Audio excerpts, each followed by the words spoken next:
Désolé de mon euphorie les gars, malgré un match clownesque. Le Barça a gagné ce soir. Je n'arrive toujours pas à y croire. Le Barça qui s'est saboté. Le Barça en Ligue des Champions, c'est ça se sabote. Ils ont quand même gagné 5-4. Ils ont fait preuve de caractère. Voilà ce que Flick a ramené au club. Un putain de caractère. De la mentalité. Tu prends un but très tôt dans le match. Grâce à un penalty obtenu par Baldé, Lewandowski égalise. Chesney fait le clown. Il fait le clown, il rentre dans Baldé, il fait le clown. Et il offre le but à Benfica 2-1. Mais pour couronner le clou, il refait le clown. Et il offre un penalty. 3-1. Le gardien de Benfica fait une énorme erreur. Ça revient sur Rafinha. But. 3-2. Araujo en a décidé autrement contre son camp. 4-2. Une faute sur Yamal. Penalty. Transformé par Lewandowski. Et ensuite un bijou de Pedri pour l'égalisation. 4-4. Et Rafinha, l'homme des grands soirs, suite à une superbe passe de Ferran Torres. 5-4.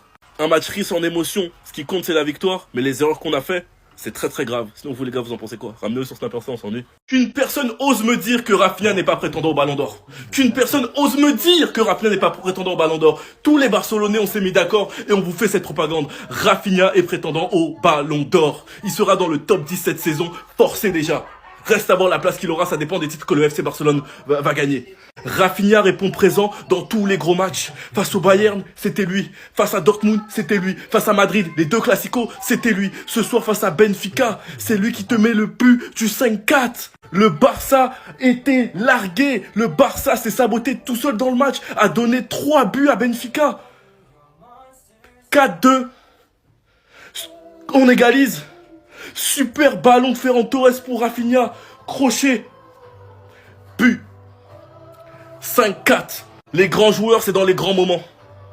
Et Rafinha a répondu présent. Et soi-disant, les gars, Lamine Yamal dépendance. Lamine Yamal n'était pas forcément bon ce soir. Nous avons quand même gagné. Rafinha Ballon d'Or. Sinon, vous les gars, vous en pensez quoi? Ramenez-vous sur Snapper, on s'ennuie. Le Barça est officiellement qualifié en 8ème de finale de Ligue des Champions. Jetons un petit coup d'œil au classement.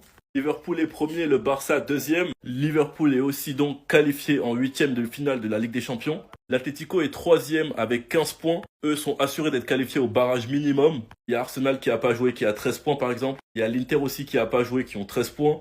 Ainsi que Brest qui n'a pas joué et qui ont 13 points. Monaco qui sont actuellement 10e, se sont aussi officiellement qualifiés pour les barrages minimum. Le Bayern est 12e, mais ils ont l'opportunité de rattraper beaucoup de places. Parce que si vous regardez bien, il y a plusieurs équipes qui sont à moins de 15 points, sachant qu'en cas de victoire du Bayern, c'est 15 points. Donc ils pourront gagner plusieurs places. Mais le choc qu'on attend tous les gars demain, c'est City, PSG. 26e contre 24e. Les deux clubs n'ont pas le droit à l'erreur, ils n'ont pas le droit au faux pas. Ça va être un match incroyable. Un City qui était en crise, un Paris Saint-Germain qui avait des problèmes de finition, un City qui jouait mal, un PSG qui jouait bien mais qui finissait pas. Demain les gars, ça va être un grand match au Parc des Princes. En tout cas nous, on va bien visionner. Sinon vous les gars, vous en pensez quoi? Ramenez-vous sur Snapper, on s'ennuie.